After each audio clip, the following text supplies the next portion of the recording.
할렐루야. 옆 사람 손을 꼭 잡고 인사 한번 하겠습니다. 보고 싶어 죽는 줄 알았습니다.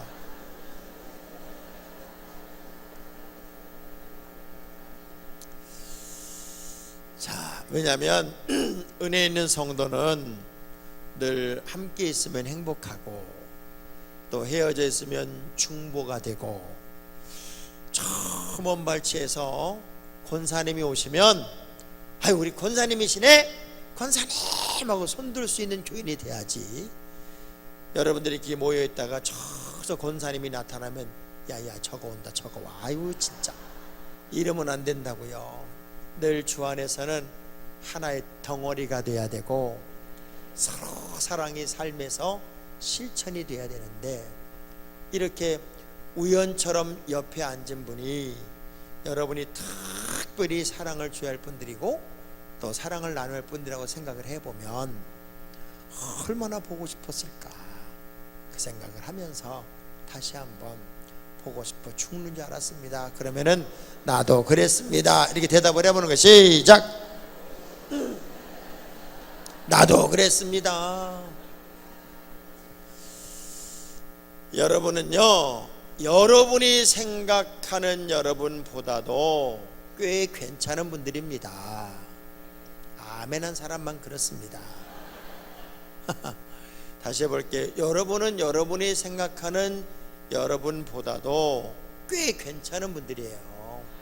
절대로 시시한 분이 아닙니다. 자, 우리 옆 사람 꼭 쳐다보면 이렇게 한번 인사해봐요. 당신은 꽤 괜찮은 사람 같아요. 당신은 특별한 분 같아요. 아주 좀 더 유식하게 영어로 You are special, 아주 스페셜한 분이 여러분입니다. 제가 오늘은요 과연 나는 누구일까, 정체성에 관한 이야기를 해보려고 해요. 내가 누구인 줄만 알면 지금보다 더 잘할 수 있고 잘 될 수 있고 크게 쓰임 받을 수 있고 큰 그릇이 될 수 있어요. 여러분은 정말 내가 누구인 줄만 알면 이렇게 시시하게 살 사람이 아니에요. 아멘을 안 해도 아니라고요. 제가 정체성 이야기를 하면서 오늘 주인공을 누구로 삼았는가 하면 요나로 삼았습니다. 그죠? 우리 요나서 읽었죠? 지금 읽고도 어디 읽은지도 몰라 지금. 자, 요나를 주인공으로 삼았어요. 자, 요나는 거꾸로 읽으니까 나요. 그러니까 요나는 요나의 이야기라고 생각하지 말고 나의 이야기라고 생각하고 들어보자고요. 자, 이 요나는 여로보암 2세 때 활동한 선지자고, 이 요나가 활동할 당시에는 아수라고 하는 나라가 신흥 제국으로 발전하고 있을 때고, 당시에 패권을 잡았던 나라는 애국, 지금으로 말하면 이집트란 나라였어요. 그래서 이집트와 이 아수르가 늘 패권 다툼을 막 해나가는 단계에서 남북은 갈라져 있었는데, 이스라엘 남북으로 갈라져 있었는데 북쪽 이스라엘이 아수르와 훨씬 더 가까워요. 근데 하나님이 오늘 요나를 불러서 이렇게 이야기를 합니다. 너는 저 아수르의 수도인 니느웨에 가서 저 백성들을 다 구원해 내려는 거예요. 그래서 우리가 구약 성경에 유일한 복음서를 하나 찾아내라면 요나서입니다. 왜냐하면 요나서는 이방 땅에 가서 하나님의 말씀을 전하고 그들을 구원해 내는 복음의 이야기로 하나님이 명령을 준 성경이기 때문에 그래요. 그런데 요나의 입장에서는 이런 생각이 들어요. 저 니느웨가, 아수르가 멸망을 해야만 이스라엘이란 나라는 적국으로부터 위협이 없어져요. 근데 하나님이 내 생각과는 전혀 다르게 저 나라를 위해서 기도하라는 거예요. 저 나라를 구원하라는 거예요. 그리 요나 입장에서는 싫어요.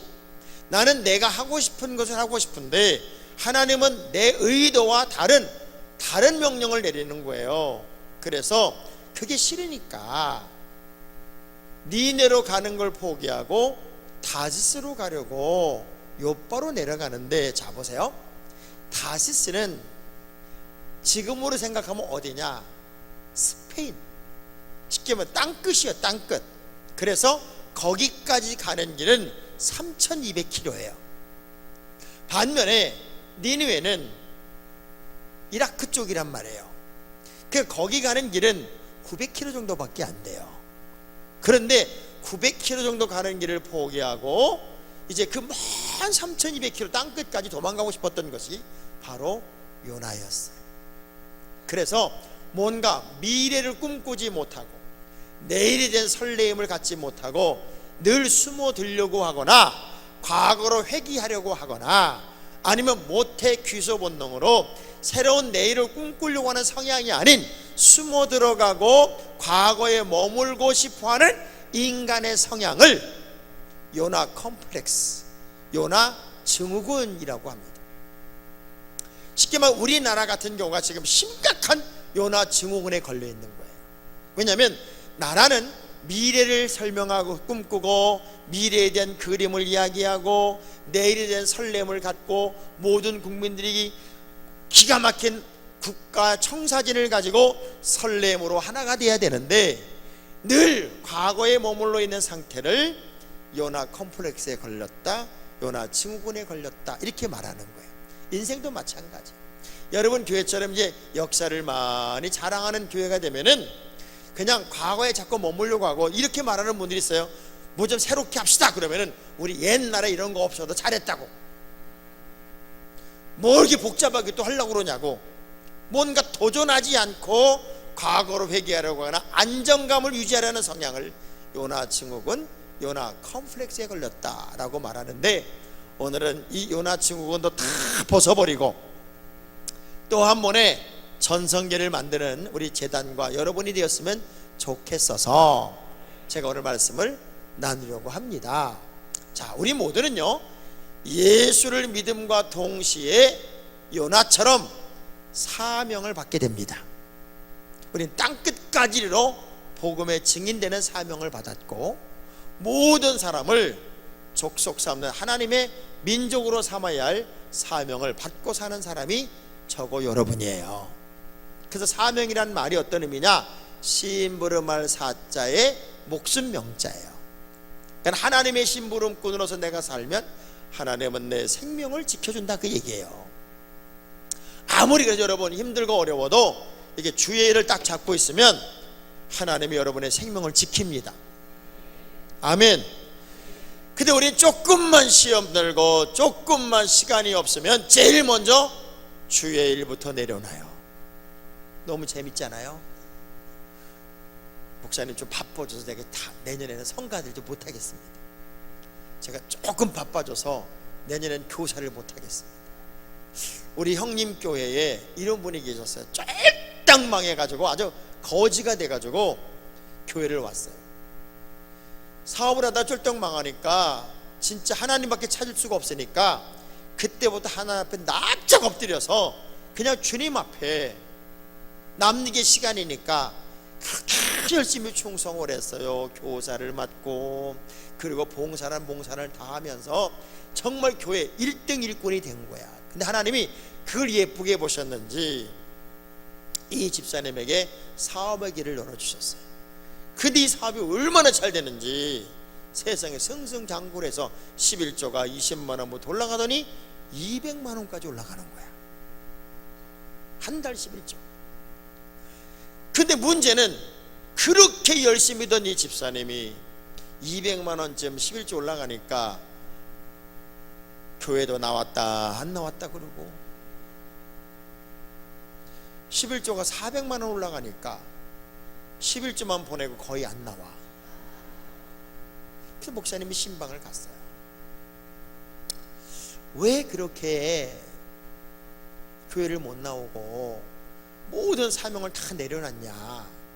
목사님 보시다시피 제가 사업이 자꾸 늘어나서 이렇게 바빠서 그렇게 됐습니다. 그러냐고. 그럼 기도하자. 기도를 해서 하나님, 우리 집사님이 너무 사업이 늘어나서 바빠서 하나님께 예배를 할 수 없다고 하니 사업을 하나둘 망하게 해주셔서 옛날처럼 거지가 되게 하셔서 정말 하나님을 찾고 예배하는 예배자가 되게 주옵소서. 하나님 진심으로 기도합니다. 이 영혼이 구원받고 큰 하늘나라 큰 자가 되기 위해서는 망해야 되겠나이다. 망하게 하옵소서. 그렇게 기도했더니요, 손을 덜컥 잡더니 그러더래요. 목사님 열심히 나갈 테니까 예수님 이름으로 기도합니다. 끝나기 전에 취소 기도해 주시기 바랍니다. 그래서 기도하다 말고 지금까지 기도는 취소인 줄 알아요. 그리고 취소 기도를 다 했다는 거 아니에요? 여러분, 아무리 분주하고 어려워도 하나님의 일을 붙잡고 있는 것이 사명이고, 이걸 붙잡고 있으면 하나님이 그 생명을 책임지는 거예요. 근데 우리 조금만 분주해지고 조금만 일이 많아지면 그 얄팍한 머리로 주의 일부터 놓는단 말이에요. 이게 얼마나 미련한 짓이냐고. 그래서 하나님의 사명자를 부를 때 모세 같은 경우는 네가 이스라엘 백성을 이끌고 가야 되겠다, 사명을 맡기니까 뭐라고 그래요? 못한다고. 있는 대로 손살을 쳤어요. 그래서 모세 같은 경우를 거절형이라고 그래. 거절형. 이 교인 중에서도요, 신기해요. 평생 교회를 다니는데 주의 일을 안 해. 여러분, 집사가 뭐예요? 집사. 잡을 집자의 일사예요. 집사님만 돼도 주의 일을 잡고 있어야 되는 게 집사요. 무슨 뭐 맨날 괜히 이름 부르기 편하라고 집사냐고. 그러니까 잡을 집자 일사니까 이 일을 안 잡고 있는 집사는 잡사야. 그러니까 사명이라는 건요, 내가 원해서가 아니라 주님이 맡기는 거였어요. 그래서 모세한테 네가 선사를 치는 거 못한다고. 교인 중에 그런 분들 있잖아요. 이제 12월 얼마 안 남았어요. 12월쯤 되면은 교회마다 연말 마귀가 판을 칩니다. 연말 마귀가 뭔 줄 알아요? 목사님, 내년엔 제가 성가대 좀 빠져야 되겠습니다. 내년엔 제가 교사를 좀 안 해야 되겠습니다. 이게 다 연말 마귀요. 그래서 거절형. 이런 분들은요, 목사님이 얘기만 해도 권사님 내년에는 속죄, 아이고 못합니다. 어서 많이 해본 소리 아니요? 근데 계속 손살을 치니까 하나님이 모세를 죽여버리려고 그랬잖아요. 그러니까 부인 잘못 만났으면 모세는 죽었어. 그러니까 여러분, 함부로 이러지 마요. 옆 사람은 일러주세요. 함부로 이러지 마. 기드온 같은 경우는 확인형이에요. 확인형. 자꾸 확인해. 이렇게도 한번 해보시고 저렇게도 해보시고. 그럼 내가 해볼게요. 꼭 이런 분들 있잖아요. 진짜 그때 우리 강 목사님이 내 이름 부른 거 맞아? 확인을 해서 인정받아야만 뭐 꼼지락거리고 해보려는 사람. 천하에 얄미운 사람이 누군 줄 알아요? 조금만 부담되고 어려우면 조용히 사라지는 요나 같은 사람이야. 요나는 조용히 사라져 버렸어. 정말 멋있는 사람, 예수님의 제자들 즉각 응답형, 곧 즉시 배와 그물을 버려두고 예수를 쫓으니라. 멋있지 않아요? 더 멋있는 사람 이사야, 자원형, 주님 내가 여기 있사오니 나를 보내소서. 우리 대림교회 성도들이 목사님 부족하지만 제가 한번 해보겠습니다. 이렇게 자원형 성도가 많으면 전도대가 살아나고 봉사대가 살아나고 막 살아나는 거야. 근데 안 안아주면 안 하는 사람도 있잖아요. 꼭 이런 케이스예요. 진짜 이렇게 부흥회를 끝내고 은혜를 너무 받은 거야. 내가 어떻게 하면 이 은혜를 좀 주님 앞에 표현할 수 있을까. 그래가지고 집사님 한 분이 아무도 없는 사이에 예배당에 와서 본당을 그냥 깨끗 청소를 했어. 혼자 이 넓은 데를 닦고 쓸고 하니 얼마나 땀이 났어. 그래가지고 이제 땀이 하도 나니까 여기 피아노 뒤에 앉아가지고 이렇게 쉬고 있는데, 빗자를 저 뒤에 놓고 쉬고 있는데, 생전 교회 청소 안 하던 여자가 문을 탁 열고 들어오게 빗자루가 툭 떨어지거든. 그러니까 왜 빗자루고 했어요. 빗자루를 딱 드는 순간 강 목사님이 들어오더니 아유 수고하십니다. 청소를 다 하시네요. 여기 앉아서 하루 종일 청소한 분이 다 그걸 본 거예요. 그러면 철든 교인 같으면 얼른 숨고 하나님, 인간의 칭찬마저도 거둬가시고 하나님만이 상급 주시려고 저 애물단지를 들어 써주셔서 고맙습니다. 그리고 숨어야 되는데 내가 다시는 청소하나 봐라.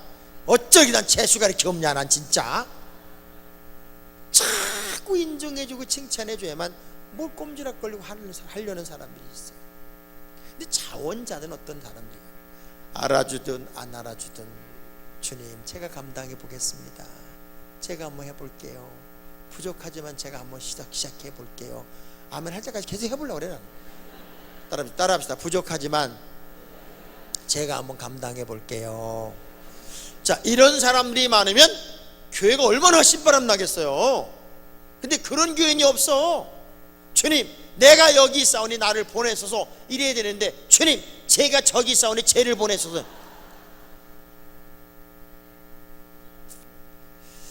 과연 내가 영적인 설레임, 감격, 감동을 가지고 예수를 믿는 행복을 가지고 예수를 믿고 있느냐, 아니면 남이 하는 것만큼만 따라쟁이처럼, 흉내 문어처럼, 그냥 따라쟁이로 흉내 문어처럼 신앙생활하고 있느냐 하는 걸 오늘 한번 체크해 봤으면 좋겠어요. 과연 내가 요나 컴플렉스, 요나 증후군에 걸린 건 아닐지. 1장 3절의 말씀을 보면요, 요나가 여호와의 얼굴을 피하려고, 이런 말씀이 있어요. 요나 증후군에 걸리면 첫 번째 증상이 뭐냐면 하나님의 얼굴을 피하려고 해요. 신기하게도요, 은혜가 넘치면 그냥 막 앞자리 와서 앉고, 그리고 아멘도 잘하고, 목사님 설교할 때 눈을 막 파먹을 것처럼 쳐다보고. 야, 근데 우리 대림교회도 보니까 명당 자리가 몇 군데 있네. 기둥 뒤. 사실 이렇게 부흥회를 하거나 예배를 드릴 때 담임 목사님을 이렇게 쳐다보는 자리에 앉는 건 문제가 있는 거요. 왜 빈 자리 이렇게 넓고 잘 보이는 자리가 많은데 굳이 그 기둥 뒤에 앉아가지고 이렇게 봤다가 이렇게 봤다. 왜 그러냐고. 은혜가 떨어지면, 시험에 들면 자꾸 숨어. 엘리야도 숨고 아담과 하와도 숨고 자꾸 숨는 거예요. 그래서 여호와의 낯을, 이게 얼마나 웃기는 말이에요. 어떤 분이 미국으로 이민을 가면서 감사헌금을 하나 올렸는데 감사헌금 봉투에 뭐라고 쓴 줄 아세요? 하나님 안녕히 계세요 그랬어요. 아니, 미국 가면 하나님이 안 계시냐.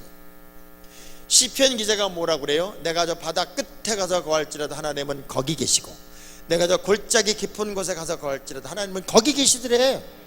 어딜 숨냐고요. 옆 사람한테 물어봐요. 어디 숨으려고 그러? 어디 숨으려고? 아니, 사람을 속일 수 있고 목사님 속일 수 있고 각시고 신랑이고 다 속일 수 있다고 쳐도 하나님을 속일 수는 없잖아요. 근데 요나 증후군에 걸리면 시험 들었어 그러고 막 숨어 들어가. 이게 얼마나 기가 막힌 얘기예요. 숨는 건 수상한 거예요. 그리고 다시스로 가려고 요바로 내려가. 또 배를 타고도 배 밑창으로 내려가. 이상해요. 요나 증후군에 걸리면 자꾸 내려가. 찬송가가 주르랑 모하는 자 내려가. 내려가요, 올라가요? 주르랑 모하는 자 올라가는 거예요. 영권도 올라가고 아멘 소리도 올라가고 기도 소리도 올라가고 뭐 올라가야 되는 거예요. 왜냐하면 인간이란 말, 안드로포스라고 하는 이 헬라어 단어는 위를 바라보는 존재란 뜻이에요. 그래서 우리는 언제나 위를 향해 올라가야 돼요. 근데 요나 증후군에 걸리면 자꾸 내리막 인생이 돼. 은혜도 떨어진다고 그러고 감사도 떨어진다고 그러고 자꾸 내리막 인생이 되는 거예요. 그러면서 아유, 난 이제 조용히 예수 믿을래. 아니, 어떻게 조용히 예수 믿어? 우린 세상에 비치고 세상의 소금이어서 숨을 수가 없어요. 근데 어떻게 조용히 믿냐고. 조용히 믿으려면 절간을 가야 돼요. 참 이상한 건 은혜가 떨어지고 시험이 빠지면 신기하게 숨어 들어간다는 거예요. 그리고 내리막 인생이 돼요. 초등학교 아이 하나가 수업 시간에 어떻게 부잡스러운지 선생님이 불러가지고 벌을 세운 게 뭔 줄 알아요? 너 책상에 올라 앉아가지고 자전거 타라. 계속 가짜 페달을 돌리는 거. 너 수업 끝날 때까지 그러고 있어. 한참 가르치다 보니까 가만히 있네. 너 왜 자전거 안 타 이놈아? 예전 봐봐요. 선생님 지금은 내리막길이에요. 그래. 내리막길은 가만히 있는 거더라고. 여러분이 멈춰 있는 시간은 내려가는 시간이지 현상 유지의 시간이 아니에요. 다시 기도에 불이 붙어야 되고 은혜 생활에 불이 붙어야지. 이게 가만히 있는 순간은 죽어가는 시간이에요. 봐봐요. 사람은요 편하면 편할수록 귀 죽어가는 거였어. 인간은 흙으로 만들었기 때문에 이 흙과 몸뚱아리가 많이 붙을수록 편해. 서 있는 것보다는 앉아 있는 게 편하고, 앉아 있는 것보다는 두루누면 더 편하고, 두루 있는 것보다 잠들면 더 편해. 잠든 것보다 더 편한 건 땅속에 들어가는 게 더 편해. 자꾸 편안함을 추구한다는 것은 죽어가고 있는 거예요. 전 우리 교회 할머니 권사님들한테도 마지막 순간까지라도 주일 하고 가라. 그리고 할머니 권사님들은 우리 교회 뭐 마늘 까고 뭐 양파 베끼는 건 다 권사님들이에요. 그냥 80 넘은 분들이. 그분들처럼 그런 거 잘 까는 분들 없어요. 그분들은 눈도 안 매워. 가끔가다 목사님 우리 늙은이들 이제 빼봐 막 그래. 제가 그래, 권사님 늙은 게 무슨 벼슬이냐고, 뭐하러 자꾸 늙었다고 그러냐고. 그 권사님들 뭐래지. 그럼 늙은 건 늙었다고 그러지 뭐라 그러니. 절대로 늙었다고 그러지 마라. 지금 백수시대 그렇게 얘기하지만 85세 이상 거의 80%가 요양 안에 들어놓고 있고 치매란다. 치매. 그러니 오래 사는 게 복이 아니라 건강하게 오래 사는 게 복이다. 주님 앞에 충성할 수 있으면 몇 살과 관계없다. 무조건 열심히 주의 일을 하다 가라. 그래서 늙었다고 말하지 마라. 그럼 뭐라 그러니? 여물어 간다고 그래라. 여물어 간다. 곡식도 여물듯 인생도 여무는 거 아니냐. 우리 옆 사람 얼굴 한번 쳐다보고 참 많이 여무셨네 인사 한번 해.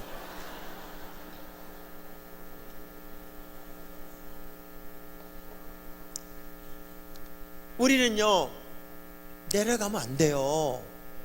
올라가야 돼요. 기도 소리도 올라가야 되고 아멘 소리도 올라가야 되고.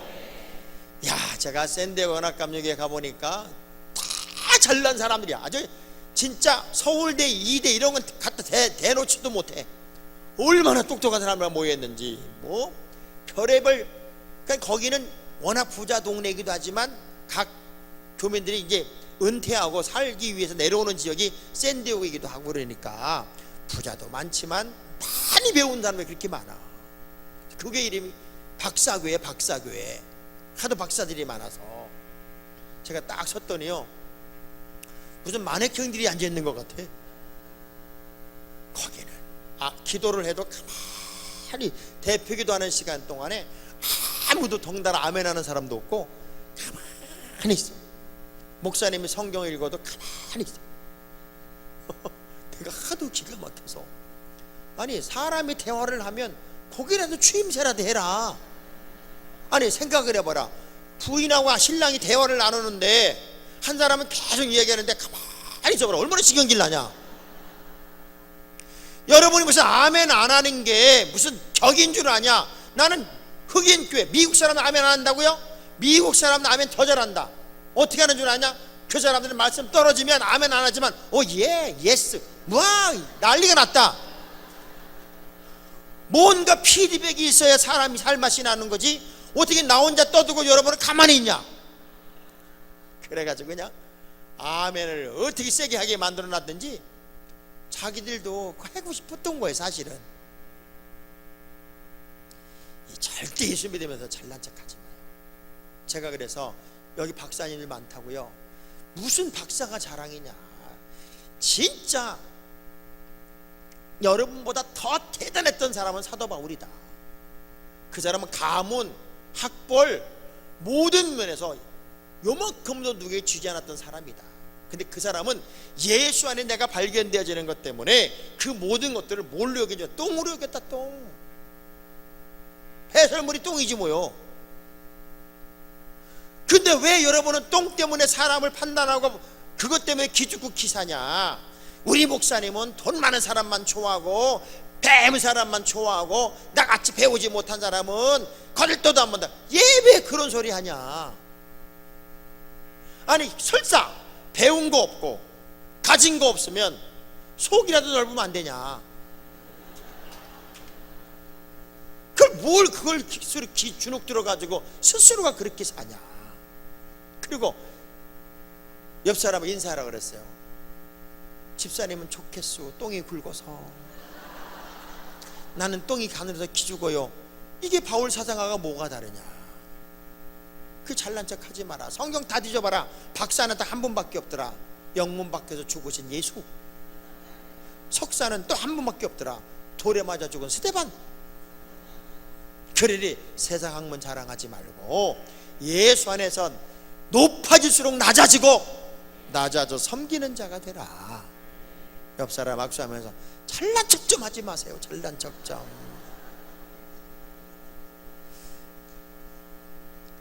희한하게 은혜가 떨어지면요 내리막 인생이 되고요. 마침 갔더니 마침 다지스로 가는 배가 있네. 이게 오늘은 풍랑이 일어서 배가 안 떠요. 아니면 금방 배가 떠나갔네. 이래야 되는데 마침 있어. 그래서 홀랑 타버렸어. 여러분 그거 알아요? 내가 하나님과의 관계가 딱 무너지는 순간부터 마귀란 놈이 정확하게 타임테이블을 맞춰줘요. 딱딱딱 맞아 떨어진다고. 그게 하나님의 역사가 아니요. 왜 남편들이 바람 피는 줄 알아요? 부인하고 대판 싸웠어. 그래가지고 에이 그리고 집을 확 뛰쳐나갔는데 세상에 두 동네 지나가자마자 세상에 빗자루 같은 눈썹을 단 여자가 사장님 그런단 말이에요. 한 방에 걸리는 거요. 항상 타이밍의 문제예요. 예를 들면 대림교회 성도들은 오래전부터 이번 주간에 부흥인 거 다 얘기했고 제가 오는 거 알고 있잖아요. 그죠?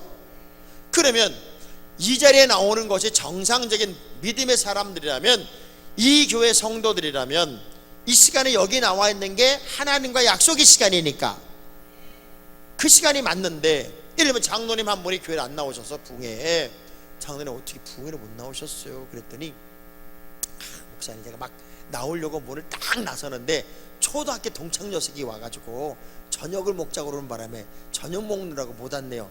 그게 말이 돼요? 맞아 죽어야 할 일이야.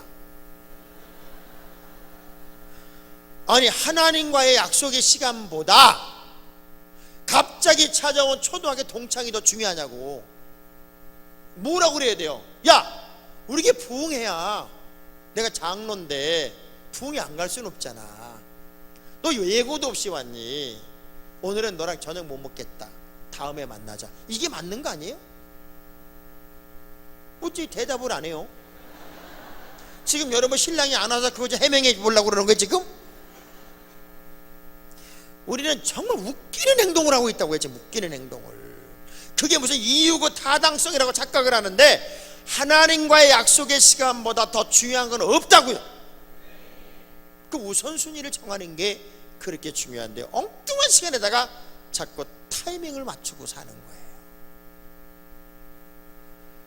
그래 뱀이창이 내려가서 뭐 하나 봤더니 요나는 요나 컴플렉스에 걸리면요 어떤 증상이 오는 줄 아세요?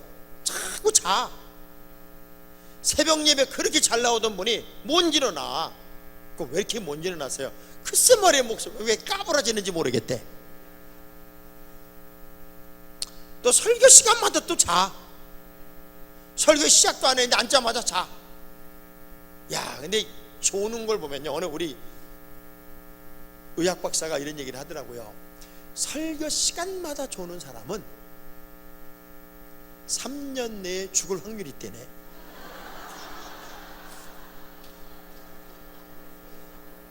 왜냐하면 이렇게 시끄러운데 그렇게 불편한 자세에서 어떻게 그렇게 잘 자냐 이거야. 그러니까 어디가 아플 거라는 거야. 옆 사람 쳐다봐요. 혹시 3년 내에 못 볼 분이 있는지 한번. 근데 조는 걸 보면 성격이 다 나와. 긍정적인 사람은요 졸아도 그렇습니다. 들어보나 마나 지당하십니다. 할렐루야. 이렇게 졸아. 근데 부정적인 사람은 졸아도 틀렸네 사람아. 아니요. 진짜 못된 사람은 졸면서 덤빈다. 그래서 어느 교회는 권사님 한 분이 교회를 혼자 다 하시는 거요. 근데 이분은 설교 시간만 되면 맨 앞자리에 앉아가지고 긍정에 삿대질에 부정에 아주 의자에 떨어지지 않는 게 기적일 정도로 졸아. 그 목사님이 얼마나 답답해요. 교회를 혼자 다 하시는데 예배 한 번도 성공을 못하는 거야. 여러분 진짜 조심해야 될 게 있어요.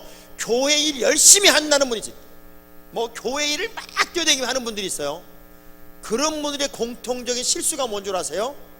예배에 집중하지를 못해요. 특별히 뭐 새가족 불안이 뭘 하는 분들 뒤에서 왔다 갔다 하면서 아예 예배도 안 드려. 이거 심각한 문제예요. 내가 은혜 받지 못하고 무슨 일을 하냔 말이에요. 주방 봉사한다고 예배도 안 드리러 와? 밥 굶어도 예배는 드려야지. 저는 우리 교회학교 교사들이 일부 예배 안 드리고 가서 교사하면요, 제가 우리 부교육자들 가만 안 둡니다. 그건 내가 은혜가 없는 교사가 뭐 이뻐 앵무새처럼 말도 안 한다 이렇게 은혜가 전달될 리가 없잖아요. 예배에 성공하는 자가 진짜 성공하는 자거든. 아멘. 그래서 정말 어떤 사명을 맡은 분들은 예배에 집중할 줄 아는 지혜가 필요한데, 이분은 그냥 긍정에 삿대질에 부정에 아주 예배 시작과 동시에 입신을 해버려. 아주 그냥 너무 은혜가 안 돼서 초등학교 3학년짜리 아들을 권사님 옆에 붙이고 목사님이 이런 거예요. 야, 너 권사님 이제 10시간마다 깨워. 그러면 내가 예배 끝나면 500원씩 줄게. 얘는 신바람이 난 거예요. 그때부터 권사님 옆에 앉아가지고 어깨를 주물르고 극적으로 5주 동안 이분이 눈뜨고 예배를 드렸어. 그래 얼마나 좋아요. 서로 간에. 6주째가 되었는데 아들이 앉아있고 권사님이 앉아있는데 옛날 병이 도진 거예요. 난리가 났어. 설교하다 아들하고 눈이 마주치면 사인을 보내는 거야. 그런 아들이 아빠를 보고 딴 데 보고. 그렇게 이 권사님은 졸고 아들은 아빠의 사인을 무시하고 예배가 끝났어. 어떻게 화가 나요? 아들을 불러요. 너 일로 와봐. 너 권사님 조는 거 봤어? 못 봤어? 봤어. 아빠가 너한테 사인 보내는 거 봤어? 봤어. 너 왜 안 꼈어 이놈아? 아빠 내 말 좀 들어봐요. 나는요 저 권사님 깨운다고 아빠가 500원씩 줄 때마다 500원씩 받는 게 너무너무 미안했다. 근데 오늘 권사님이 너무너무 피곤하다고 한 번만 안 깨우면 2만 원 준다고 그러더라.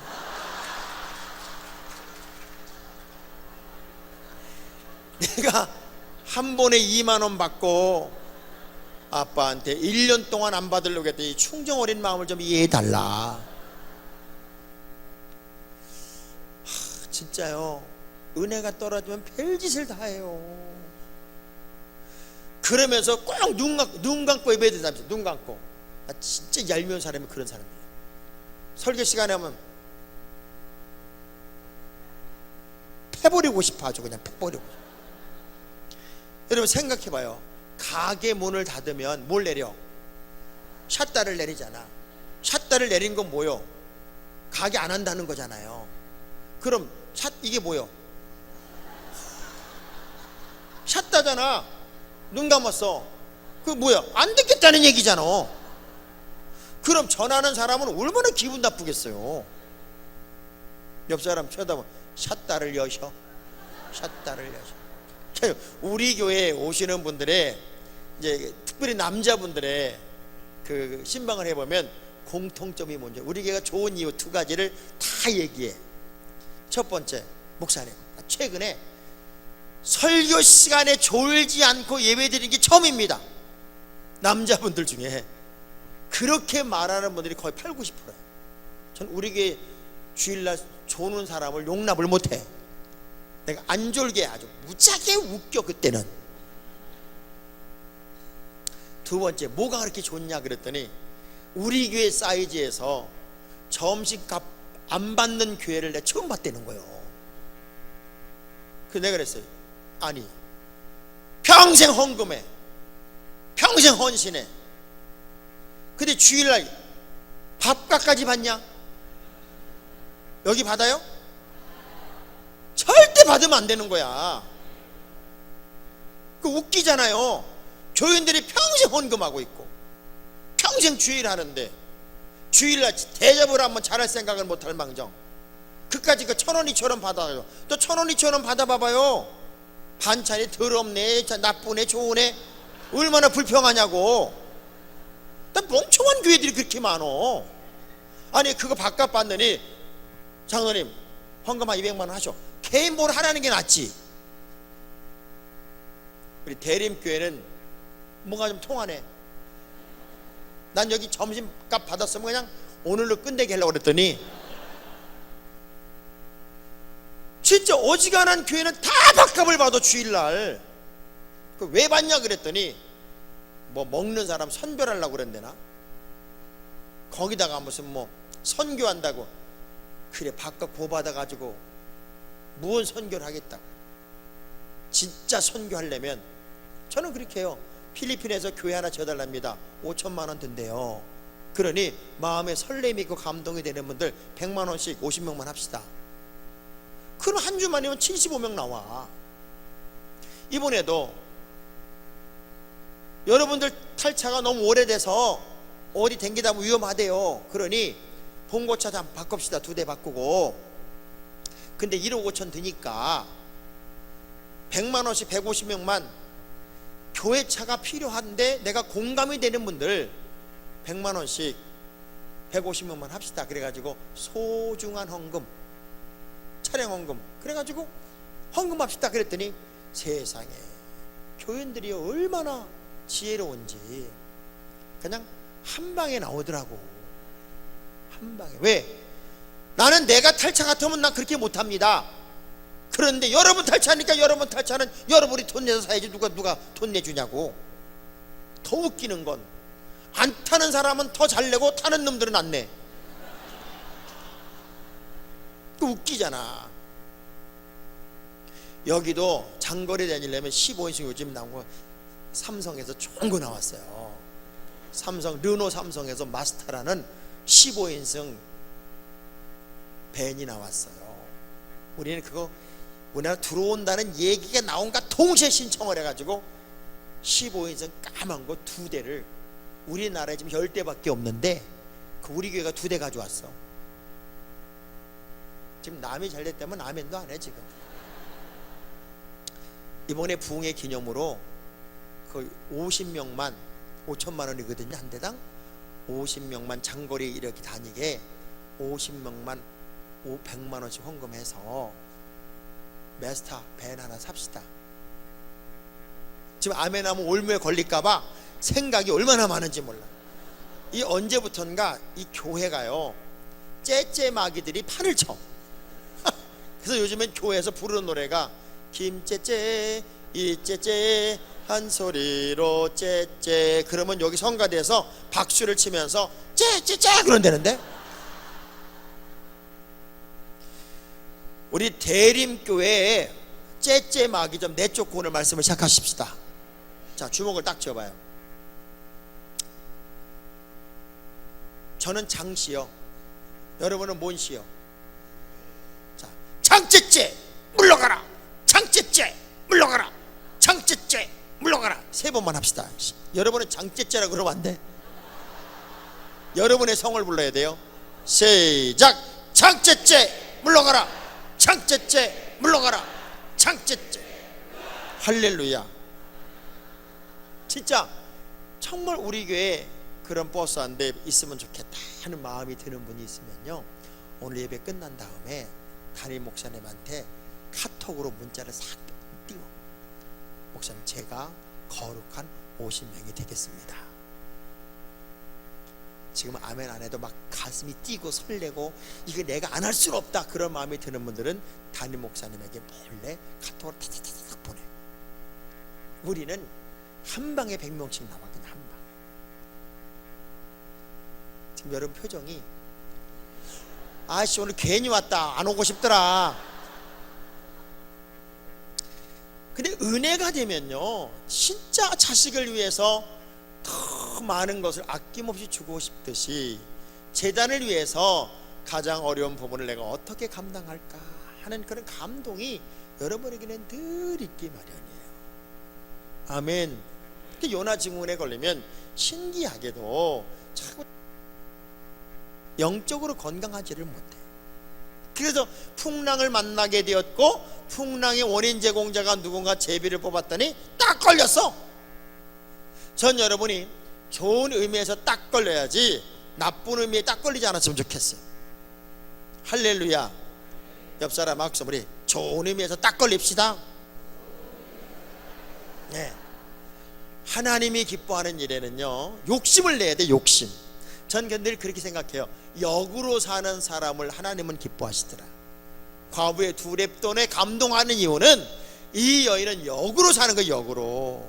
사르반 여인의 헌신이 왜 복을 만드나 봤더니 역으로 사는 거예요. 우리는 할 수 있어서가 아니라 해야만 하기 때문에 하나님의 역사를 만들어가는 존재들이죠. 그래서 제비 딱 뽑히니까 뱃사람과 선장이 와서 이 요나에게 던지는 질문이 1장 8절입니다. 제가 이 이야기 하려고 여기까지 끌고 왔어요. 자, 1장 8절 다 한번 읽어볼 거예요. 요나서 1장 8절 시작.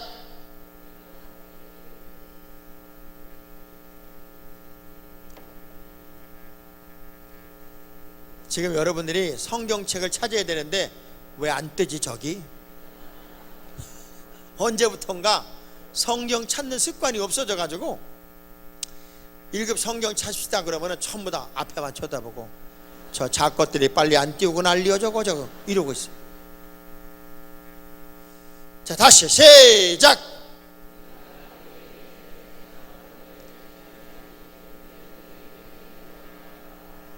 내 생업이 무엇이고 내가 어느 나라에 왔으며 내 나라가 어디고 어느 민족에 속하였느냐. 쉽게 말하면 너 누구냐 그 얘기예요. 네가 누군데 지금 우리가 이런 문제를 겪는 거야? 어쩌면 우리는 분주한 일상, 정신없이 살아가는 삶을 멈추고 이 질문에 대답할 시간이 필요합니다. 과연 나는 누구일까? 여러분은 누구일까? 내가 누구냐는 것만 알아도 지금보다 훨씬 잘할 수 있고 잘 될 수 있고 큰 그릇이 될 수 있고 큰 사람이 될 수 있어요.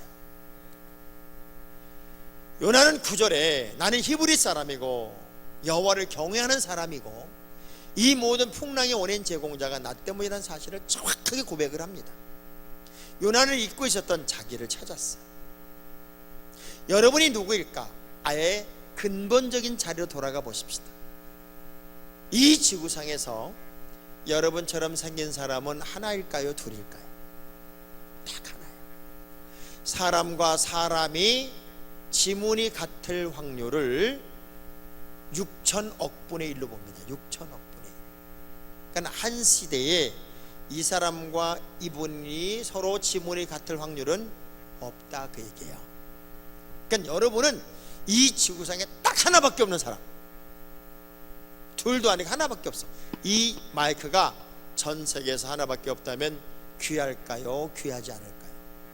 그냥 귀할까요? 무지하게 귀할까요?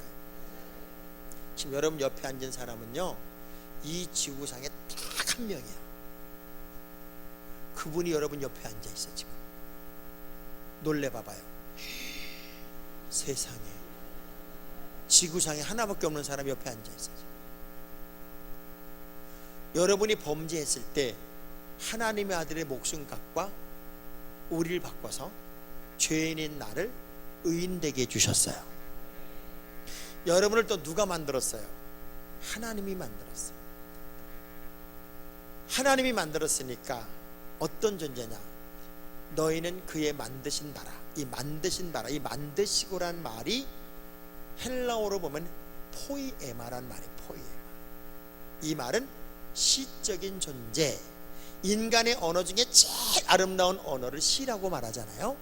근데 이 포이에마를 영어 성경엔 뭐라고 해석을 했냐면 마스터피스라고 해석을 했어요. 그 말은 뭐예요? 걸작품이라고 해석을 했어요. 하나님 우리를 다시 만들었을 때 우리는 어떤 존재냐? 하나님의 걸작품으로 만들었다. 가장 아름다운 시적인 존재로 만들었다는 거예요. 그게 저고 여러분이에요. 자, 두 손을 가슴에 꼭 대봐요.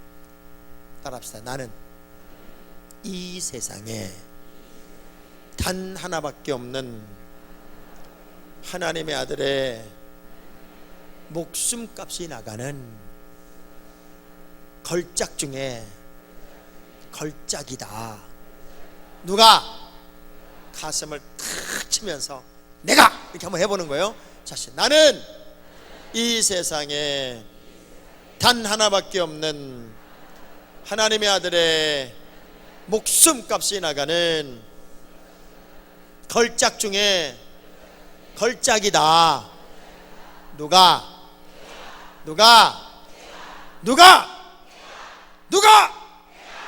이게 자존감이라는 게 자존감. 여러분은요, 이 걸작 의식을 가지고 살아야 돼요. 어찌하면 요단강 건너가려고 그래요. 여러분은 걸작 의식을 가지고 살아야 된다고요. 절대 졸작 의식을 가지면 안 돼요. 왜? 우리 하나님을 여러분을 서자로 부른 적이 없어요. 하나님의 주인공으로 불렀단 말이에요. 자녀의 권세를 줬다고요. 시시하게 살라고 우리를 부른 게 아니에요. 엄청난 대가를 치르고 죄인인 나를 의인 만들어 주셨고, 관계가 끊어졌던 나를 다시 회복시켜 주셔서 하나님의 오리지널 디자인이 회복된 믿음의 사람으로 살도록 우리를 다시 만들어 주셨단 말이에요. 그러니 이젠 여러분이 걸작 의식을 가지고 살아야 돼요. 조금 어렵다고 주눅들 필요 없어요. 조금 힘들다고 주저앉을 필요가 없어요. 왜냐하면 인간은 잘난 사람도 없고 못난 사람도 없어요. 다 똑같아. 봐봐요. 나이 40 넘어가면 지식의 평등이 와요.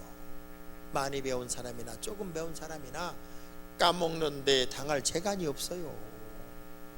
여자들은 매일 아침마다 칼 찾는다. 칼. 남자들은 매일 아침마다 자동차 키 찾아. 분명 잘 뒀는데 어디든지 기억이 안 나. 미국으로 이민 간 딸이요, 엄마한테 전화를 한 거예요. 엄마, 한국 토종멸치가 너무너무 먹고 싶어요. 얼마나 안타까워요. 이거 얼마나 먹고 싶었으면 이런 편지를 보냈을까. 얼른 다듬어 가지고 그냥 미국 생활 바쁘니까 얼른 보냈네. 전화가 오는 거예요. 엄마, 멸치전 보내랬더니 왜 대가리하고 똥만 보냈어. 버릴 거 보내고 보낼 걸 버린 거요. 장로님 부인에게 여보나 머리가 너무너무 아픈데 두통약좀 하나 갖다 줘요. 알았어요. 두통약 챙겨가지고 주방 가서 물을 떠가지고 오는데 전화가 오네. 한참 전화를 받았어.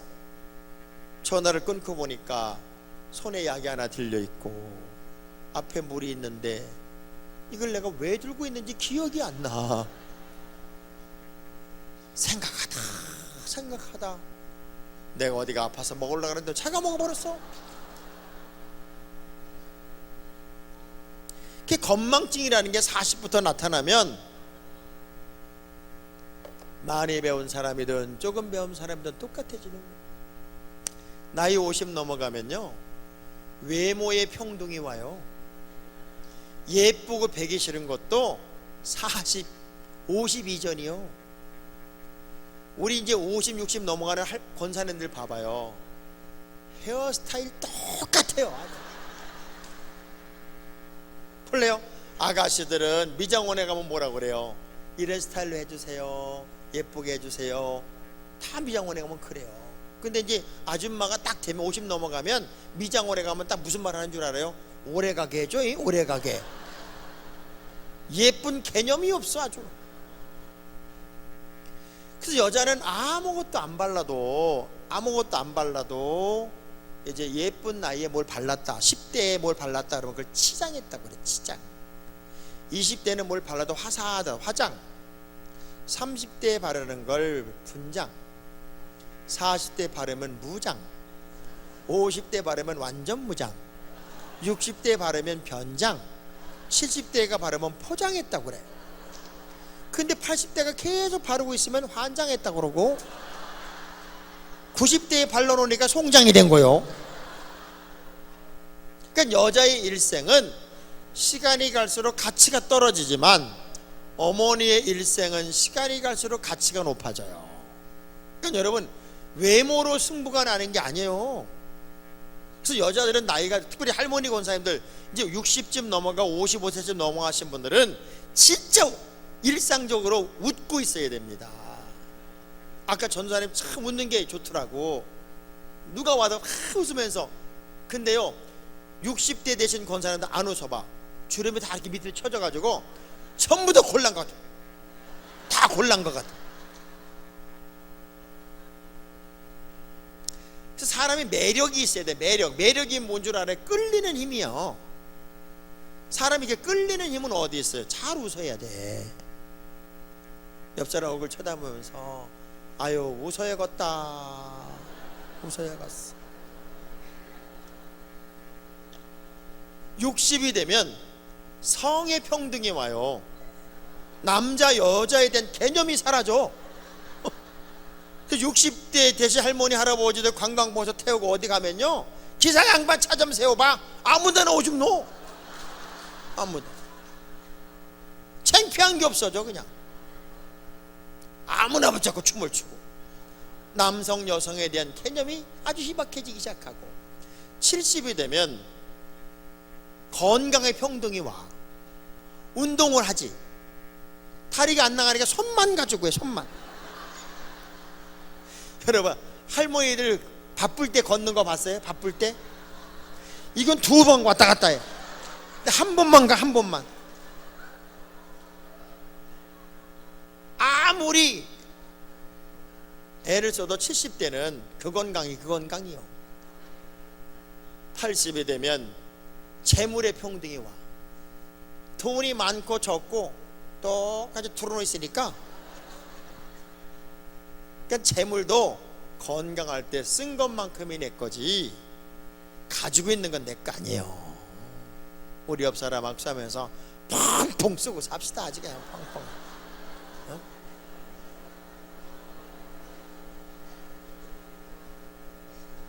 그러니까 많이 가지고 있다고 내 게 아니지. 쓴 것만큼이 내 거지. 근데 어떤 사람은 그걸 못 써. 그냥 모으다 놀지도 못하고 여행도 못 가고, 거기다 병 들어가지고 병원에 다 갖다 주고 죽어. 그 왜 그렇게 살아? 그리고 그 모은 돈 왜 자식에게 주냐고요. 옛날엔 애기들 많이 낳아서 그 아이들을 잘 기르는 게 노후 대책이었지만, 지금은요, 애를 하나 둘밖에 안 낳았어. 그리고 옛날엔 5놈 6놈이 부모 모시는 게 뭐가 어려워요? 효자가 많이 나왔지. 왜? 부모님이 60대면 다 돌아가셔. 모실 시간이 너무 짧은 거야. 근데 지금은 애 하나 둘밖에 안 낳는데 안 죽어. 100살까지 안 죽어. 그래, 애들이 무슨 수로 부모를 끝까지 건사하냐고. 근데 여러분, 나이가 들수록 여러분의 재물 관리가 있어야 되고요. 절대 유산이라도 아파트라도 하나 있으면 자식들에게 미리 주면 안 돼요. 이게요, 아들 딸이 배반하는 게 아니라 들어온 연놈들이 배반을 해가지고. 장로님, 진짜 자식에게 뭘 주고 싶으면요, 장롱에다 유서 하나 딱 써놓고 끝까지 가지고 있다가 마지막 숨이 탁 넘어가려고 그럴 때 저기, 그리고 죽어야 돼.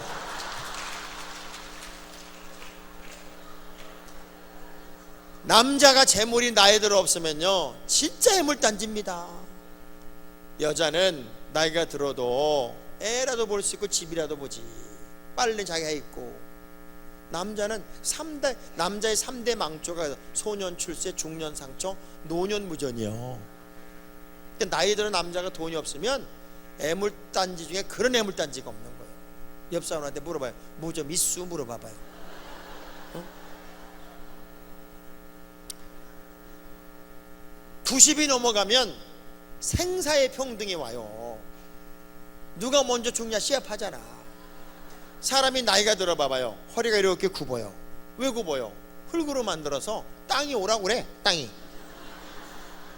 오라고 그러니까 안 간다고 지팡이 잡고 버티는 거야. 근데 남자들은 재질이 흙이라 못 버티고 쑥 들어가. 여자들은 재질이 기본이 뼈다구야. 90도로 꺾어줘도 니 아까 끌고 다녀. 사실요, 남편들이 여자들한테 부인한테 잘해야 되는 이유는 어차피 부인들이 남편 다 묻어. 남편들이 대부분 아내보다 더 일찍 돌아. 우리 교회 우리 본당 4층에서 기도하는 권사님들이 한 30명 돼요. 할머니 권사님들이. 근데 그 중에 신랑 있는 사람 한 명이요. 그 권사님들이 그 한 명을 불쌍하게 생각해.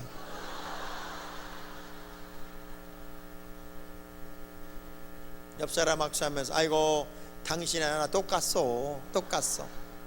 절대 여러분 주눅 들 거 없어요. 다 인간은 똑같아. 자, 불 끈지고 절대로 주눅 들지 않으리라. 절대로 기죽지 않으리라. 왜? 사람은 다 똑같은데. 요나는요, 나를 바다에 던지세요. 자기가 누군지를 알고 나서 너무 부끄러워서 자기를 바다에 던지래요. 야, 요나가 얼마나 똑똑해요. 에이씨, 그러고 그냥 바다 확 뛰어들어가면 자살이야. 던지시오. 순교야.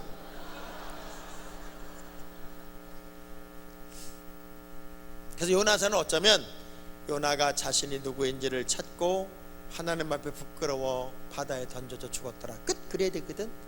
근데 하나님은 내가 누구인지를 알면 다시 살려내는 거예요. 물고기를 통해 받아내셨어요. 그래서 요나서 2장은 요나가 물고기 뱃속에서의 이야기예요. 칠흑같이 어두워요. 죽음의 시간이 조여와요. 인간의 힘으로 0.0001%도 애쓸 방법이 없어요. 내가 뭔가를 해서 노력을 해서 열매를 낼 수 있다면 노력해야지만 아무것도 할 수 없어요. 인생의 완벽한 제로 그라운드.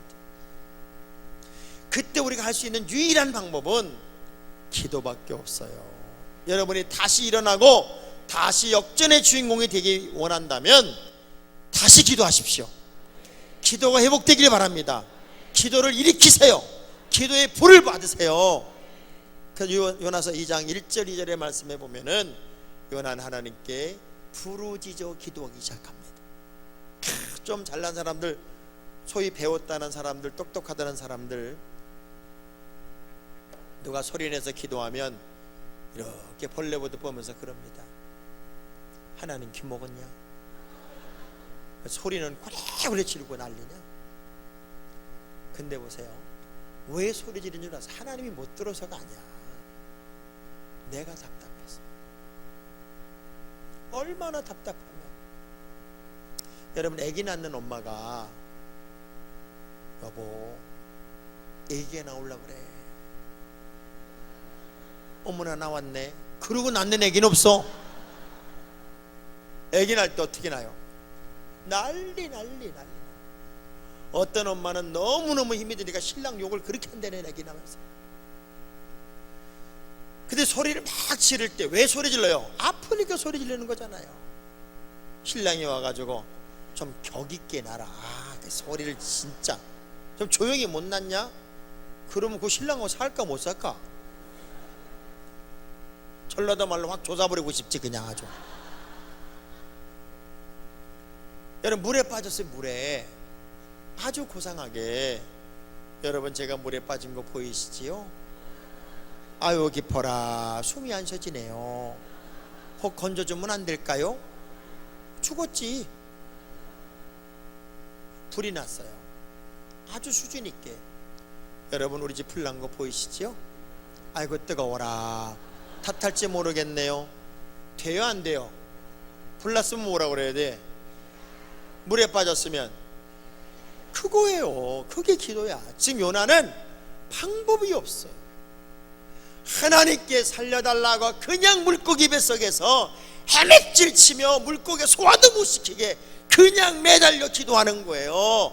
우리가 공격적인 기도, 때로는 정말 가슴에 피를 토하듯 간이 저리듯 하나님께 매달려 기도하는 기도가 회복이 된다면 다 회복하는 거, 다 회복하는 거. 스스로가 너무 제한적인 예수를 믿잖아요. 4절 7절을 보면은 그럼에도 불구하고 그 물고기 뱃속에서 내 기도가 주의 성전에 이르겠으며 나는 주의 성전을 바라보겠다고 세상에 그 안에서 요나가 다시 회복한 게 뭔가 봤더니 성전 신앙을 회복하더라고요. 전 여러분이 다시 교회로 돌아왔으면 좋겠어.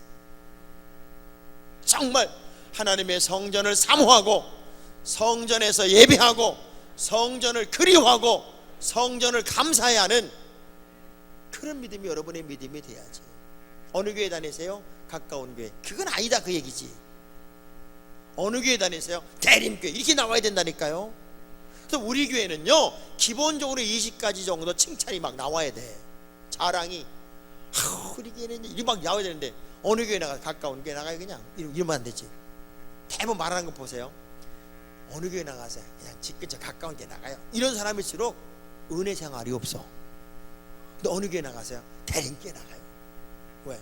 교회에 대한 자부심이 있어. 신앙생활은 편하게 믿는 게 아니야. 예수 믿는 게 불편해야 돼. 그게 맞는 거예요. 어떤 분은 아유 교회 다니 왜 불편하게 예수를 믿어? 편하게 믿어야지. 그 십자가가 없는 거요. 생각해봐요. 대한민국에서 기독교인이 된다는 것은 전체 인구의 15%밖에 안 돼. 그럼 85%가 예수 안 믿는 사람들이에요. 저 사람들 중에는 기독교를 못 잡아먹어서 안다는 미친놈들도 있어요. 끝없이 기독교를 공격하고 교인을 공격하고 교회를 공격하고 요만한 문제 하나만 터지면 난리. 야, 생각을 해보자고요. 목사들이 물론 문제 있는 목사들이 있지. 그런데 그래도 목사들은 담배도 안 먹고 안 피도 술도 안 먹어. 그런 문제가 있으면 누가 더 있을까? 스님이나 신부들이 더 있지 않을까? 그분들은 술도 먹어, 담배도 피고. 제가 우리 동네에 송추 가막골이라고요, 아주 유명한 식당이 있어요. 갈비 식당이 있었어요. 송추갈비. 저는 2층에서 밥을 먹고 있다가 사람들 뭐 쩍쩍쩍쩍쩍 보니까 깜짝 놀라가지고 1층을 내려다보니까 스님 5분이 승복을 다 입고 고기를 얼마나 잘 먹는지 내가 깜짝 놀라서 사진을 찍어놨다니까. 내가 마셔가면서 진짜 세 부류의 종교인들을 놓고 비교해보면 그나마 목사가 좀 낫지 않을까? 근데 걸리는 건 맨날 목사만 걸려. 왜 그럴까요? 그만큼 안티기독교인이 많을 뿐더러 교회에 대한 기대감이 커서 요렇게 건들면 교인들이 영향을 받고 교회를 무너뜨릴 수 있다는 생각을 그들이 하기 때문에 계속 공격을 하는 거야. 그러니까 우리도 이제는 전천후가 돼야 돼요. 최소한 교회 안에서는 내부에 적이 생기면 안 돼. 기독교는 수천 년간 고난이 없었던 적은 한 번도 없었고요, 거짓 교사나 이단들이 없었던 적도 한 번도 없었어요. 그럼에도 불구하고 이렇게 건강하게 다시 복음으로 돌아가는 교회를 이루어왔던 거예요. 그래, 누가 무슨 말 한마디 했다고 뭐 MBC에서 뭐 2580 나왔다고 그래서 대한민국 목사가 다 나빠지고 갑자기 교회가 다 나빠지고, 그거 아니요. 그놈들이 노리는 게 그건데 우린 넘어가지 말자, 그 얘기지. 그런 목사도 있겠지. 그러나 대한민국 국민들 중에 도둑놈이 있다고 해서 대한민국 국민이 다 도둑놈은 아니잖아. 어째 이렇게 기분 나쁜 표정을 지세요, 여러분들은? 다시 성전으로 돌아와야 돼. 정말 교회를 사랑하고 교회 중심에서 예배를 드려야 되고 교회를 통해서 하늘문을 열어야 돼요. 그러면서 결론이 뭐예요? 나는 감사하는 목소리로 주께 제사를 드리고 나의 성원을 주께 갖겠습니다. 지금 여전히 요나는 물고기 뱃속에 있어요. 근데 그 안에서 뭘 회복해요? 감사를 회복해요. 이게 되는 일이 아니에요. 믿음의 사람이 감사를 회복하면 모든 걸 회복한 거예요. 여러분, 아내하고 남편하고 사는데 여보 감사해, 나와 살아서 줘서. 그러면 그 이상 뭐가 더 좋아? 더 뭐가 있어요?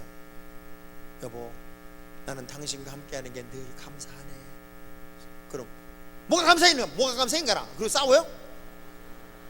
그럼 뭐라 그래? 여보 나도 감사. 이게 맞는 거 아니에요? 연습 한번 합시다. 나는 집사님과 함께 하고 있어서 너무 감사해요. 시작. 야, 그렇게 하는데 대놓고 뭐가 감사해? 뭐가? 야, 이봐, 감사한 게 뭔지. 그럴 사람은 하나 없어. 그래서 감사를 회복하면 마귀란 놈이 불평의 씨를 심을 공간이 없대요. 따라합시다. 감사해서 감사한 것이 아니라 감사하니까 감사가 되더라. 병 아래는 물 한 모금 먹고도 하늘을 향하여 감사 그럼 넘기잖아. 우리나라 사람들은요 뭘 제대로 하는 걸 그렇게 싫어해요. 대충 얼렁뚱땅을 너무너무 좋아하는 거예요. 그래서 이 지구상에서 제가 미국도 가보면 한식당은 한국 사람밖에 없어. 외국인들이 거의 없어. 그냥 세계화되기가 어려워. 한국 음식은 세계화되기가 어려운 게 왜 어렵냐면은 다른 나라 음식은요 레시피가 분명합니다. 그래서 누구라도 그것만 배우면 그 맛을 다 내요. 근데 우리나라 음식은 레시피가 다 두리뭉실이요. 예를 들면 김치찌개를 해. 신김치 한 포기. 이게 너무 어려워. 어떻게 쉬었냐고. 팍 쉬었어, 중간 쉬었어, 쉬려고 그래. 통칭 신김치 한 포기요. 어느 정도 숙성된 몇 퍼센트의 신김치 이게 돼야 되는데 통칭 신김치 한 포기. 더 기가 막힌 건 고춧가루에 약간, 이게 환장하는 거야. 좀. 대파, 대쪽, 여러분 대쪽이 어려워. 소금 한 숟가락, 어떤 숟가락도 없어. 수십 년간 김치찌개를 끓여 먹었어도요 손님이 온다 그러면 그냥 못 먹어. 식구들 다 불러. 와봐 맛 좀 봐봐 어때? 괜찮아? 이래가지고 합격이 돼야 먹어. 그게 우리나라 음식이야. 예수를 믿는 것도 말씀이 정로가 돼야 되는데 자꾸 옆 사람과 비교해가지고 어깨너머로 배워가지고 대충 저 정도 하면 괜찮은 거네 이렇게 신앙생활 하니까 기준이 없어. 어느 날부턴가 대한민국에 위대한 평신도들이 사라졌어. 시대를 책임졌던 위대한 평신도들이 있었어요. 주를 위해 죽도록 충성했고 한 시대에 이름을 냈던 평신도들이 있었다고요. 요즘은 순 정치하는 사람들만 있어가지고 우리 감리교는요 제도권이 너무 강해져서 절대 교회가 부흥 안 돼요. 이게요 무슨 교황시대도 아니고 맨날 세금 몰리고 이상한 법만 만들고 이 보통 일이 아니에요. 그래서 우리가 감리교 다니면서 정말 기도해야 되고요. 이러다 보니까 맨날 쌈박질만 하고 맨날 감독회장 떨어뜨리고 재판하고 이게요 창피해서 못 댕기겠어. 이 감리교가 어떤 교단보다도 더 뜨겁고 그리고 절제하고 영성이 강하고 이런 정말 좋은 교단이 감리교단이에요. 근데 나라 욕할 거 없어요. 이 정치하는 놈들 욕해야 돼. 우리 감리교회는 진짜 정신 차려야 돼. 우리 장로님들 정찰에 뛰어댕기지 말고요 교회 부흥시라고 뛰어댕겨야 돼요. 지금 내 교회도 제대로 못하는데 어디 가서 의장 이러고 있냐고. 의장 이런 거 하려면 국회 가야지 왜 교회 댕기면서 그러고 가고 있냐고. 진짜 우리가 무엇이 본질인지를 모르는 시대를 사는 것 같아요. 옆 사람한테 물어봐요. 도대체 왜 사는 거예요? 한번 물어봐봐요. 왜 사는 거예요? 그 감사를 회복하는 순간 물고기 뱃속에서 하나님이 요나를 끄집어내요. 근데 물고기를 무트로 끌어올려 가지고 물고기를 죽이고 요나를 살려낸 거예요. 요나를요 바다 한복판에 토해냈어 봐. 죽었지. 그만큼 섬세하신 분이요. 바로 니느웨로 가잖아요. 그리고 하나님의 명령대로 순종을 했는데 또 자기 뜻대로 안 된다고 삐쳐. 그래서 모든 성경 중에 요나서만 새드 엔딩으로 끝나. 해피엔딩이 아니요. 우리가 끝까지 잘한다는 거 쉬운 거 아니에요. 그러나 역으로 생각해 보면 풍랑 만난 거, 제비 뽑힌 거, 물고기 뱃속에 들어간 거, 이거 전부 다 바다에 던져진 거 하나님이 버린 거 아니었더라고요. 다 또 다른 표현의 하나님의 사랑의 표현이었더라고요. 지금 여러분이 많이 힘들고 어려우면 그게 하나님이 여러분을 사랑한다는 표현일 수 있어요. 왠 줄 알아요? 하나님의 모든 복은 고난의 포장지 속에 감춰져 있어요. 고난의 포장지를 벗겨내야 거기에 하나님의 복이 숨어 있어요. 저는 그래서 이 찬양을 참 좋아해요. 왜 나만 겪는 고난이냐고 불평하지 마세요. 고난의 뒤편에 주님이 주실 축복을 미리 보면서 감사하세요. 너무 견디기 힘든 지금 이 순간에도 주님은 일하고 계시잖아요. 그러니 믿음의 사람들은 힘을 내세요. 힘을 내세요. 주님이 함께하고 계시잖아요.